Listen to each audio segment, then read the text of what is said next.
వాళ్ళే అలాంటప్పుడు ఇవ్వడం ఎందుకు, రిజెక్ట్ చేయడం ఎందుకు అని. That's a very years back 6 years కూడా ఇచ్చేవారు. ఇప్పుడు 3 yearsకి ఇస్తున్నారు, 2 yearsకి ఇస్తున్నారు, 1 yearకి ఇస్తున్నారు. It depends. అది మనం ఎందుకు ఇస్తారు అంటే దానికి మళ్ళీ million it's $1 million question.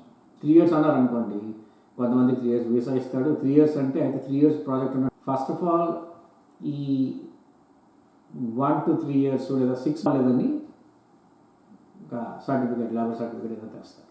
So తెచ్చి ఫైనది ఇక్కడ ఆల్రెడీ ఒక వేకెంట్ జాబ్ ప్రాసెస్ అన్నారు. కానీ యాక్చువల్గా ఆ జాబ్లు ఏవి ఉండవు. అంటే 90% అది అవుతారు. దానికి ఫారెన్ వర్క్ ఫోర్స్ ఫిట్ అయినట్టు చూపిస్తారు. ఇవన్నీ లీగల్ ఎంటిటీ, లీగల్ ప్రాసెసెస్ అన్నమాట. ఇవన్నీ చూపించి మొత్తానికి